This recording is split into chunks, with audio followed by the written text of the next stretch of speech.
So, hello everybody. Let's start with an introduction. What is RNA expression and how it can be measured, and what are some of the technical steps to get started with next generation sequencing data analysis for gene expression quantification.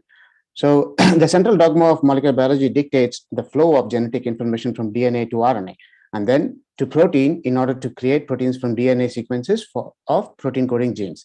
RNA copies are made in the nucleus and are then transported to the cytosol, where proteins are built from the RNA codons. In other words, protein coding genes, RNA is made from DNA transcription, and protein is made from the mRNA, which is messenger RNA or mature RNA translation. A key process along the way is called alternative splicing, where gene isoforms are produced as a result of transcription process, and the understanding the biology behind these DNA sequences of genes converting into protein products is very important for many aspects of data analysis pipeline that we will learn about the workshop. So let's look into the simplified representation with greater detail. I will skip some of the slides because we are already over time. So this is a very detailed overview of how transcription takes place. So we will go skip over this. And yeah, let's go to how we can measure and how there are different methods available to measure and quantify the mRNAs. There are different methods available to directly detect and quantify the expression of RNA, and reverse transcription or reverse transcription PCR or RT-PCR amplifies the DNA based on the primer sequences, framing the section of interest. Since PCR amplifies DNA and not RNA, RNA is first converted back to DNA prior to amplification. This is done via a process called reverse transcription, which in nature is carried out by retroviruses. Northern blotting is another example of an RNA quantification technique, where an RNA sample is digested into fragments and that are separated by size using a gel electrophoresis methods. They are then transferred into a membrane that can be probed to test for the presence of hypothesized RNA transcripts. Both these methods are limited in the number of transcripts that they can be probed. So then we get a microarray technique, which are like Northern blots and are hybridization based method. But in contrast to Northern blots, microarray yields a very highly detailed information about individual genes that are transcribed. The signals are then detected, quantified, and are used to create a digital image of the array. So finally, this digital image is used to identify the transcribed genes. So these technologies that are developed over time, becoming more and more sophisticated as a result of optimization and automation and refinement in this technology and greater understanding of the underlying biology. So all of these optimization in this technology led to a revolution of high throughput sequencing. So like the next generation sequencing method that we are going to discuss in detail, or that we are already discussing.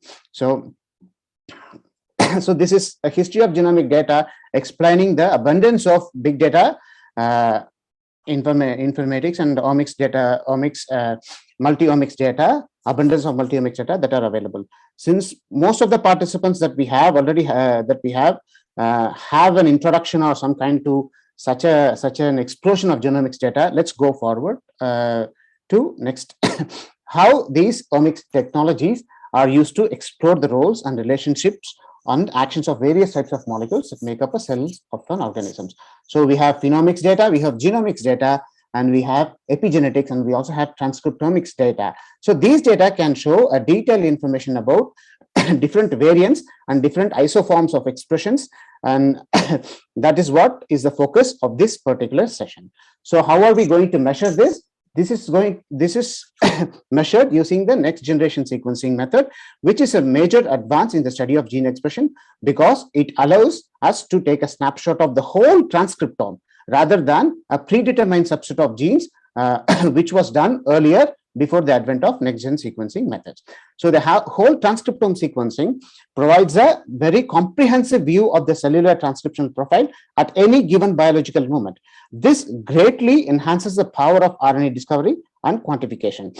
While cheaper methods and more comprehensive high throughput sequencing relies on complex computational analysis methods that will allow us to leverage this short read technology, which is much cheaper, and this is known as shotgun sequencing methods. So this you already had an introduction to. I will explain in terms of RNA-seq technology. So the next-gen sequencing technology captures the DNA sequences from short reads that are generated from randomly selected fragments of DNA or RNA, and this generates a digital data using several steps. First, the RNA was extracted from cells and is converted into cDNA, and then is shattered and placed in the flow cell. Inside this flow cell, the cDNA fragments are then amplified using bridge PCR techniques, and the flow cell is inserted into the sequencer. This you had an introduction already from Dr. Harpreet's slides. So the machine uses image analysis to capture each and every nucleotide in the cDNA library that we have already prepared, and thus these letters are digital equivalent of the short fragments of RNA, which is also called reads.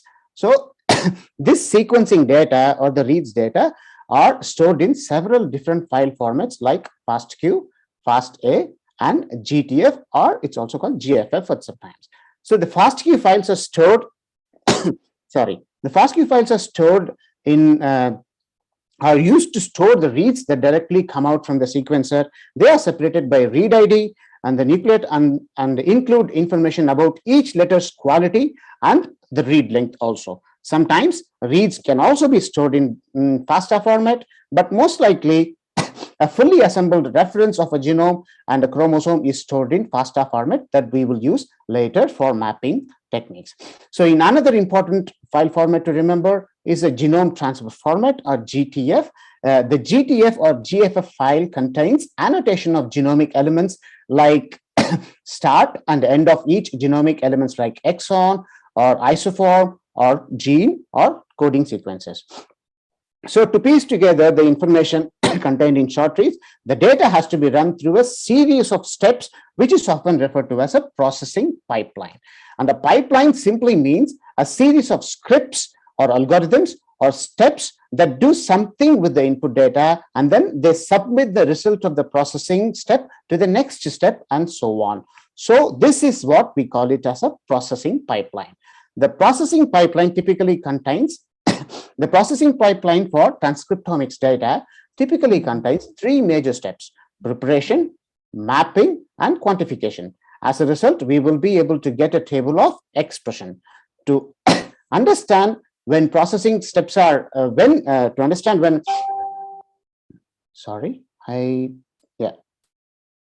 to understand when processing steps are needed in the RNA-seq analysis pipeline, we need to review again the way in which short reads are generated.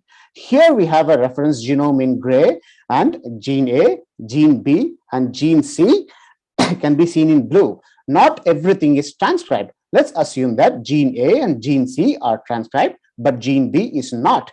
The product is mRNA, which gets shattered into millions of pieces of cDNA. These are adapters that are attached to the beginnings and end of each fragments during the library step. Hello, Dr. Raghavendran. Sorry to interrupt you. Yes. So can you go a bit slow, because most of the participants are they're not understanding. Okay, let's stop here before review, and then let's take some questions. I was just going through some introduction, so I was about to slow down when we are going to deal with a detailed methods section. So do you have any, do you have any questions until now? You can, I can look at your chats, and you can please update in the chat. Okay, so let's go over this slide one more time, because this forms the pipeline elaboration will come in about one or two more slides, Sagar. So there you will have a very detailed explanation of what are the different algorithms that we are going to deal with, and how are we going to design a pipeline for this particular analysis. Okay, this is just an overview. All right. Okay, thanks. Okay, let's go through this particular slide one more time. So let's assume that in this reference genome in gray, gene A and gene C are transcribed, but gene B is not. The product is mRNA of gene A and gene C, and this gets shattered into pieces of cDNA. And this cDNA during library preparation step gets attached to two different adapters, and they are amplified using PCR, and only then they are read by the sequencer. the Phred score is a quality score of each and every nucleotide that is read. So cDNA is complementary DNA. So we are going to read only the DNA, and it is actually, from the preparation point of view, it's easier to handle DNA rather than RNA. So, so can I repeat processing short reads again, sir? Okay, so this particular step, right? Okay, so the transcripts that form part of form the mature RNA of gene A and gene B are first translated to cDNA. So once these are translated to cDNA, this cDNA is the one which gets broken down into many different pieces of different sizes. So these pieces of different sizes are then attached with attached with adapter sequences, and then these adapter sequences attached cDNA fragments are the ones which are amplified using PCR. So only these amplified versions of our cDNA library of the whole messenger RNA or mature RNA transcripts of the cellular system is the one which is getting read by the sequencer. So now this process actually creates a certain level of yes, this process actually creates certain level of biases in which reads are read the most and which reads are amplified the most. So that is why it becomes very important first to trim out the adapter sequences, and to correct for the PCR amplification biases. These two becomes very important pre-processing steps that will clean up the reads, and then the reads are ready to be mapped onto the genome. Is it clear until now? Okay. So once these reads are cleaned up, we must map these reads onto a reference genome. So to do so, we need to know where on the reference genome we have exons and where on the reference genome we have other coding or non-coding parts of the sequences. This information is stored in the GTF file. So we take the reads from in the format of the FASTQ file and then align them or place them in the places of genes that we can infer from the GTF file onto the reference mapping FASTA sequence. This is how a mapping process works. I will, so we'll go through. As a result of this process, so we will get a BAM or a SAM file with the aligned reads. So this file mentions which reads are aligned to which genes and which portions of the genome. So these can be visualized easily, which will also be demonstrated by Dr. Harpreet later in the next session. So we can easily visualize them, including the abundance at which they are mapped to different reads here in the top, in the gray histogram, flow histogram kind of format. So the actual reads that are represented here are blue and red rectangles under each region following the annotation of the GTF file. So what you have here up above is a reference sequence, and following the annotation of the GTF file, we can see different number of reads that are mapped onto different position of the reference genome. So during the actual mapping process, the genes can be of different lengths. So the number of reads are not always same, but we will try to simplify the process first to give a clear sense of the read count. So each region contains a certain number of reads. Simply counting their number equals raw read count that are assigned to each genomic element. So in a transcriptomic elements, we are mainly focused on identifying the number of reads that are mapped onto different genes that we can observe in a genome. So let us review each one of these steps in a detailed way. So mentioning some of the algorithms and approaches that are used. So RNA-seq pipeline typically includes three main steps. So one is pre-processing, mapping, and quantification. So pre-processing is needed to clean up the data by removing adapters and trimming some of the reads and removing the PCR duplicates. And then mapping maps the reads onto the known transcripts or whole genome sequences depending upon our biological analysis and question. And quantification actually counts the number of reads that are mapped onto these different genes in a specific count or other normalized quantities that we mention. So let's build a visual color map of how each algorithm connects to different pipeline, to how each algorithm connects through steps and builds a pipeline for processing or analyzing this RNA-seq pipeline. So the blue color will be used for pre-processing steps in the T-BioInfo platform, so that it is easy for us to remember at which process we are, what process we are currently doing. So the pre-processing algorithms such as FastQC, Trim-O-Matic, and other algorithms like TrimGalore, Adapter Clean, and PCR Clean, all these are pre-processing algorithms that cleans the reads from the next generation sequencing preparation steps. So these methods evaluate the read quality at each base, trimming technical sequences that are required for the sequencing methods and removing abnormal amplification. Such methods increase the likelihood that the reads will align properly to the reference genome and accurately represents the actual biological sequences we have to analyze. So the next comes mapping. So red color represents mapping algorithms like Bowtie, Top Hat, and HISA2, STAR, BWA, or the other algorithms that are used to map the reads to the best position on the genome.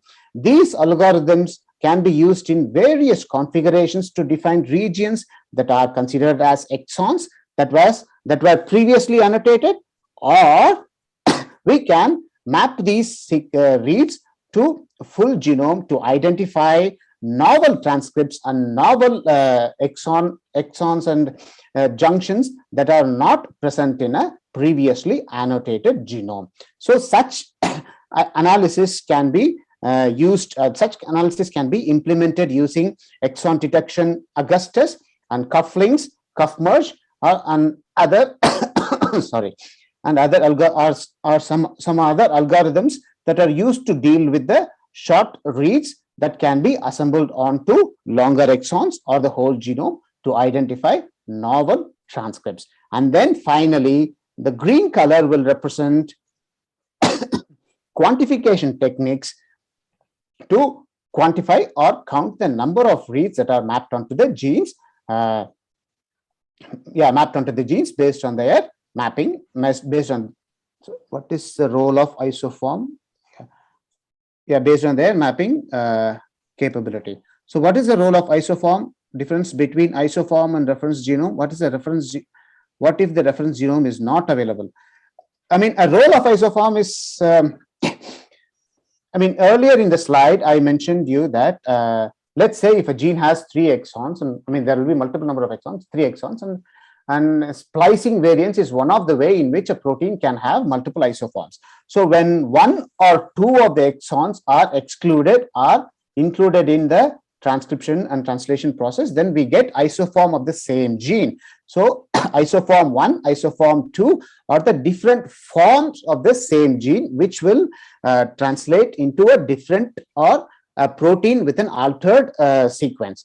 So there, it is important to find some of the isoforms in an altered state of the cell, because most of the disease state will that includes a protein mechanistic problem will include the proteins in some sort of variation. Isoforms is one of the way proteins can have mutations. And why will I use Bowtie, Top Hat2, HiSat2? Okay, that's an excellent question, Abukari. So it depends upon the type of question that you are going to ask. So top hat 2, high hat 2 will also use bow tie algorithm on the base, but bow tie does not detect novel exons, or does very poorly in its original form in exon intron junctions. So what top hat 2 and high hat 2 improvises in that case is it employs the bow tie algorithm, but it corrects for the bow tie's limited capabilities of identifying novel exon intron junctions, so that we can employ top hat 2, high hat 2 on the whole genome or reference genome to identify novel and different isoforms and transcripts that are not described in the literature so far. So yeah, that will partly answer what is a reference genome, and what if the reference genome is not available. Then you have to do a de novo alignment, not alignment, mapping. So building the reference sequence. So what happens is, if you do not have a reference genome, so you have to build your transcriptome from your reads, and that will take another step, and this reference transcriptome that you have built from your reads will form the reference genome to which these reads are then mapped, and then their abundance is quantified. So if I have Illumina, non-Illumina, exome, NGS sequencing, and whole genome sequencing, should I use specific algorithm on this slide? I don't think the algorithms are separated based on the type of sequencing that you do. The algorithms are separated based on or depending upon their capacity to handle the sequencing data and their suitability to answer your question. For example, if I do not have a reference genome, just to emphasis on Pradeep's question, if I do not have a reference genome, then we can build our own reference transcriptome from the reads that we have detected. Of course, you will need a lot of coverage in that specific case, but for that we have to use some more. I think cufflinks and cuff merge will do that. Yes, an extra step in the pipeline, and a couple of more algorithms to first build this reference transcriptome, and then use this reference transcriptome to map and quantify the reads. Okay, let's move forward. So yes, we use quantification, and then one of the issue in quantification technique is, we have one more question. So does pipeline include analysis for circular RNAs? That's an excellent question. I have to think. I don't know. I'll find out. I'll find out at the end of this, or later in the session, I will answer this question. Thank you, Iman. Excellent question. So during quantification, we can have a major challenge when genes with longer regions will have significant variation compared to the genes with shorter regions. To address this particular issue, several algorithms like RSEM, HTSeq, and Sailfish deploy different strategies like expectation maximization and other strategies to arrive at a total number of reads that can accurately represent their mapping onto the genes. So as a result of each step, what we have is a file generated and is passed on to the next step. So when the pipeline finishes, we have access to all the intermediate information, and we can keep track of where along the way the file formats changed and when is a new information was revealed to the analysis. So the pipeline builder interface in the TBioInfo big data platform is color coded once you start the pipeline, and the colors will help you establish a logical connection between the technical names of the data analysis and different algorithms that are included in the full pipeline. For now, let's remember 3 colors. Sorry, let's remember 3 colors. This is supposed to be, yes, blue for pre-processing, red for mapping, and green for quantification. Each time you click on a button, a pop-up will contain additional information that will be useful for building the pipeline.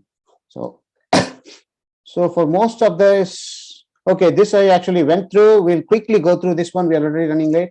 So let's review some of the methods that we have available in each of these steps.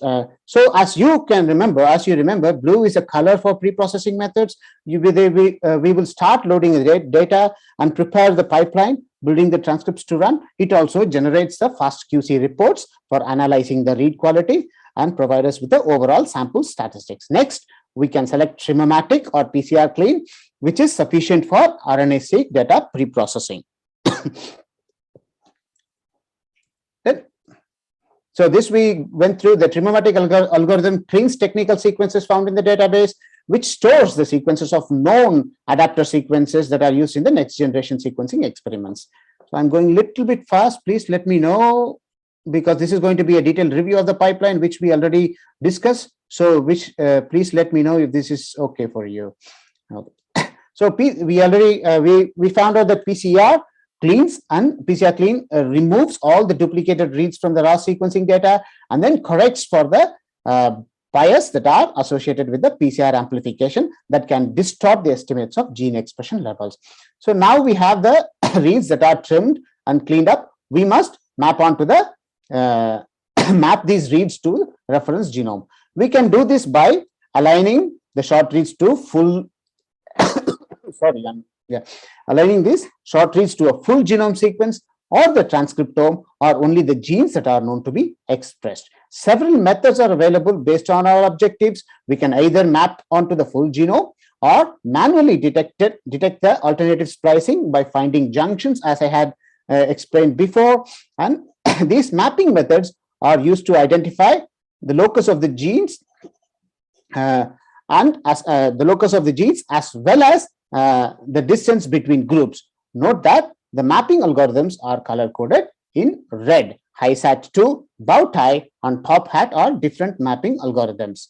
These algorithms are responsible for aligning RNA sequence to the whole genome and then finding exon junctions. So after the pre-processing and mapping steps, the expression values for genes and isoforms needs to be generated and displayed in an expression table. The counts of expression can be in read counts or TPM values or FPKM values.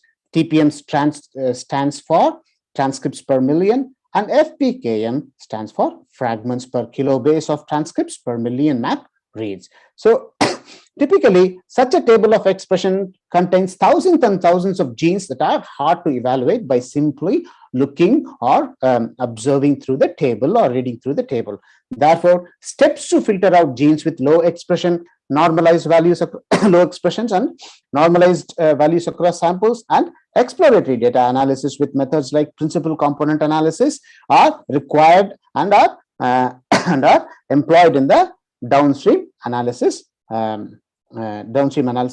stage. So, we saw that the quantification can be performed using several different algorithms, using algorithms like RSEM, HT-seq, and Sailfish. Some of the algorithms like Sailfish and Salmon are alignment-free algorithms, meaning they do not require any reference genome to quantify the read sequences. Hence, they are much quicker in quantifying the reads that are observed or that are sequenced. So you can employ Sailfish in this pipeline to speed up your processing time. I have personally seen that it speeds up the quantification of reads by an order of at least 2.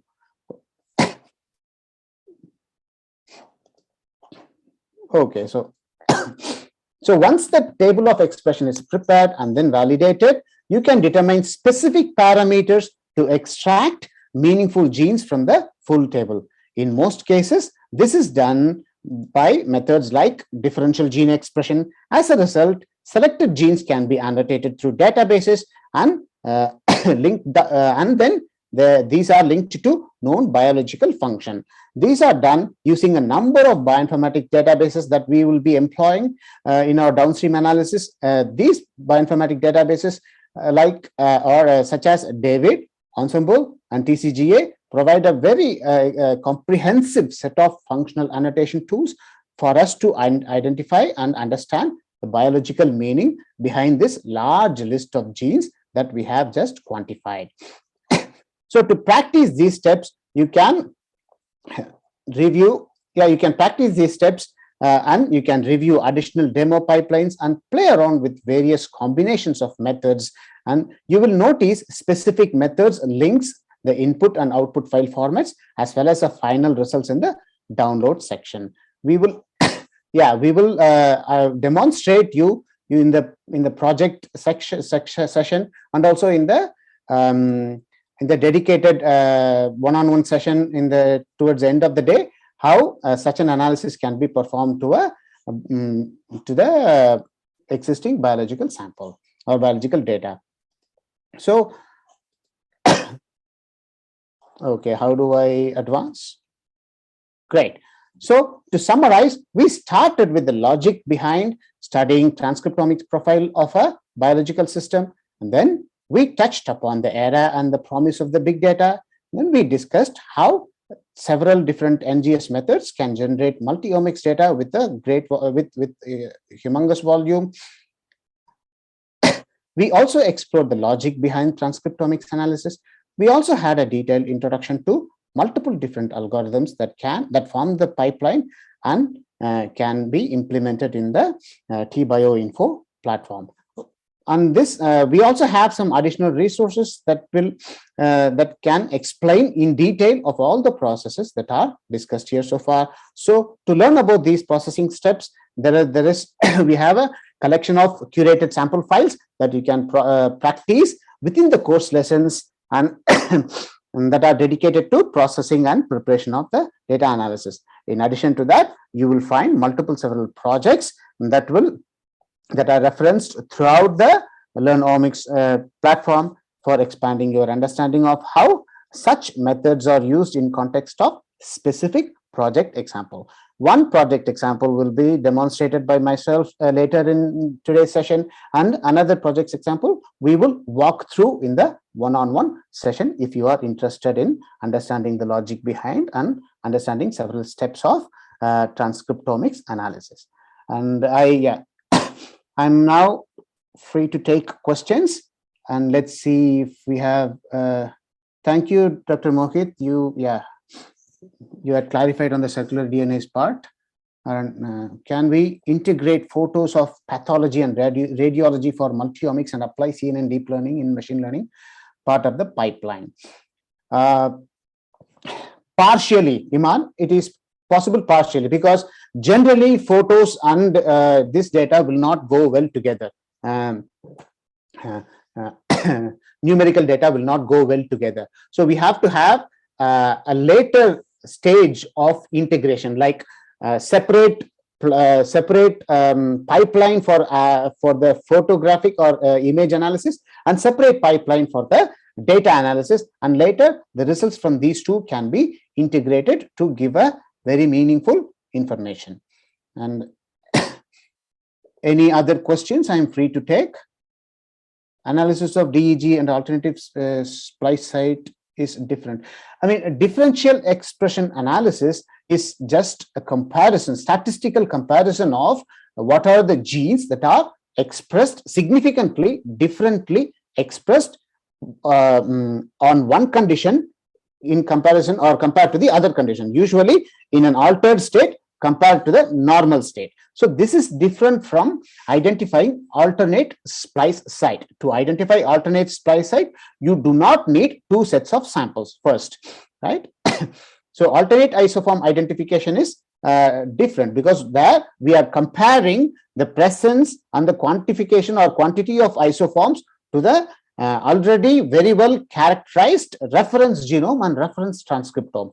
So in that case, we do not need a normal sample. So how they define gene fusion from RNA-seq can we have in this pipeline?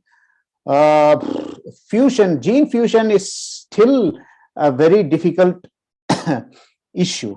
I mean, it's still, there are steps that are available which can be incorporated here, but that will be taking the results of HT-seq and to further analysis. And it is very tricky. It is very tricky. Identification of different genes and different gene fusion is still a tricky question to answer, and several statistical methods still are evolving in that sense, I would say. I have FASTQ files of RNA-seq. Can I check DEG splice site variation? You can, I mean, you have FASTQ files of RNA-seq, yes, correct, of what sample of, and the samples are in which condition. If you have at least 2 or 3 sets of altered state and normal state, then you can obviously check the differential gene expression. And if you have multiple different copies, as I mentioned, identifying splice site variation involves and requires FASTQ files of great depth, so that we can statistically verify the presence of our splice site variant with respect to the reference transcriptome that is already available. Difference between coverage and depth of coverage. So how can I check depth of my data? There are, I think there are mathematical formulas available, and it's not in the back of my mind, but it tells, let me be clear. So I'll come back to you. I'll come back to you in the next session with the mathematical formula, because it's not very, because next we are going to deal with, I'm going to explain how to deal with the expression table. So before that, you will find a slide, difference between coverage and depth of coverage, and how that will be informative. Okay. How can I check? Yeah, all these I will do that. Shall I make cutoff value for depth to be filtered out before DEG analysis? You don't, not on the depth, not on the basic of depth, but you will employ different cutoff values, and that we will talk about how to use different threshold for leaving out or filtering out genes that are not mapped or that are not expressed in great depth or level in tomorrow's exploratory analysis. Okay. Does it come? Yes, it comes under the, what comes under the pipeline analysis? Checking depth of data. I mean, the depth of data in particular, it doesn't come under the pipeline analysis, but you can check the quality of each and every read, which indirectly gives you the depth of the data, right? The FastQC checks the quality of your FASTQ files, which will reflect on the depth of data, and there is option to know more, get more information about the depth of data in the FastQC report. There you can see. I think with the depth of the data, you should be able to calculate from your NGS sequencer itself, or you have to mention. I think you have to mention at which depth you are going to perform this sequencer. I did not come for yesterday's orientation session. Maybe some of you can clarify me in this aspect, but I promise I will include a slide on this in our next session before going to the transcriptome, going to analyze different aspects of expression table that we just obtained from the pipeline analysis.